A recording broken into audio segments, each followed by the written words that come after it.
Projeto Entender para Vivenciar, Doutrina Espírita Cristã, Grupo Espírita Virtual Esperança e Caridade, GEVEC, Semeando Conhecimento.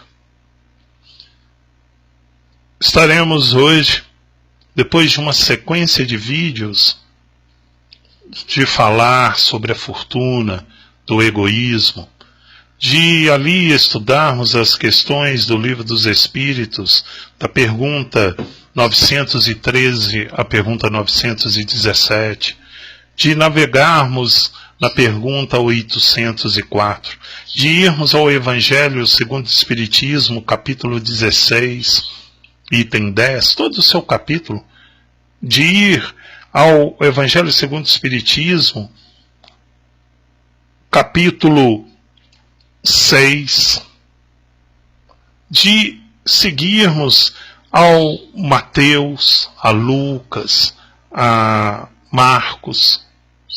No capítulo 19 de Mateus, versículo 22, 24, Lucas capítulo 18, versículo 24, 25, Marcos capítulo 10, 17, 31, de estarmos linkando a filosofia espírita a esse modelo e guia Cristo, ao Evangelho do Cristo.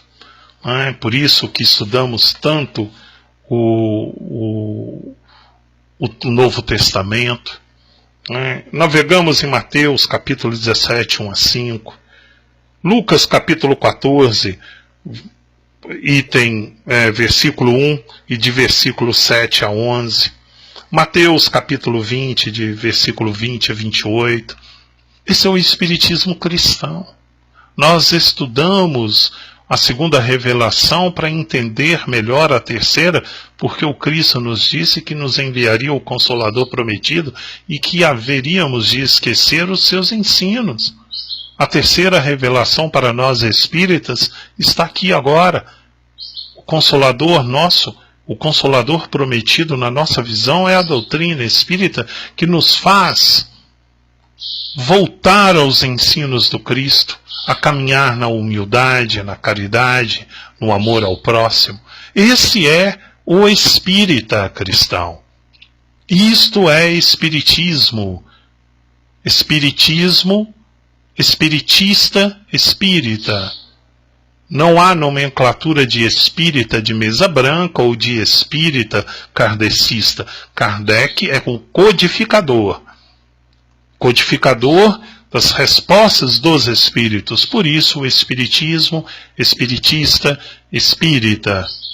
Espírita cristão, espiritismo. Não espiritualismo vindo do espiritualismo, mas no Livro dos Espíritos, na introdução, em seus primeiros parágrafos, a definição. Espiritualismo agora é espiritismo. Desde 1857, no lançamento do Livro dos Espíritos, filosofias espiritualistas nos fizeram entender sobre a alma.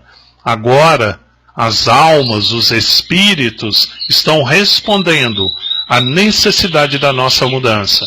Então, hoje, nesse vídeo que nós estamos estudando, estaremos aqui no vídeo 55, dizendo agora sobre essa caridade.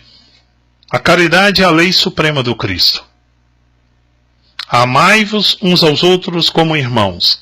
Amai-vos aos vossos como a vós mesmos. Perdoai aos vossos inimigos. Não façais aos outros o que não quereríeis que vos fizessem. Tudo isso se resume na palavra caridade.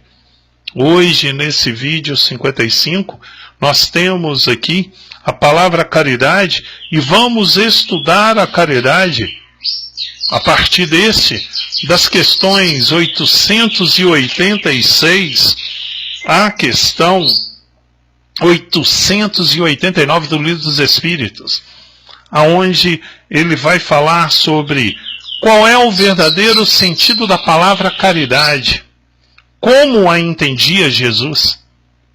Benevolência para com todos, Indulgência para com as imperfeições alheias, perdão das ofensas. Benevolência, indulgência e perdão. Estamos praticando a verdadeira caridade? Você perdoa realmente os seus inimigos, aqueles que te falam mal de você, fazem mal a você? Você tem o perdão verdadeiro, humilde, verdadeiramente? Você é indulgente com as imperfeições dos outros porque reconhece suas imperfeições, porque sabe, como Cristo disse, que aquele que não tiver pecado atire a primeira pedra? Você reconhece suas imperfeições? Sabe que seria capaz de fazer igual ou pior do que aquele que hoje você julga? Tem noção disso? É indulgente? Sabe como aquilo que foi falado do rico, aqueles que trabalham o excesso, que trabalham seus vícios, que trabalham suas paixões por causa da fortuna, deve ter de você compaixão e não julgamento? Compaixão, porque o Cristo quer nos passar os seus ensinos. Ele caminhou no meio dos doentes, no meio dos desprovidos, dos humildes, dos humilhados, dos pecadores, e mostrou que pode sim, a gente pode perdoar. E nós ficamos falando que não, eu não perdoo, porque você não sabe o que ele me fez, eu não perdoo, porque você não sabe o que ele disse de mim. E quantas vezes você falou e fez quase igual ou até pior? Então, hoje, no estudo da caridade, que vamos navegar por ela, nesses próximos vídeos, qual é o verdadeiro sentido da palavra caridade, como a entendia Jesus? Os Espíritos vão responder: benevolência para com todos, indulgência para com as imperfeições alheias e perdão nas ofensas. O amor e a caridade são um complemento da lei da justiça, porque amar ao próximo e fazer-lhe todo o bem que está ao nosso alcance e que gostaríamos que nos fosse feito a nós mesmos. Tal é o sentido da palavra de Jesus: amai-vos uns aos outros como irmãos. A caridade, segundo Jesus, não está restrita na esmola. Ela abrange todas as relações que temos com os nossos semelhantes, quer sejam nossos inferiores, nossos iguais ou nossos superiores. Ela nos ordena a indulgência porque nós mesmos temos a necessidade dela. Proíbe-nos de humilhar o infortúnio, contrariamente aos que se pratica muito frequentemente. Se uma pessoa rica se apresenta, tem-se por ela 1000 atenções, 1000 amabilidades. Se é pobre, parece não haver mais necessidade de se incomodar com ela.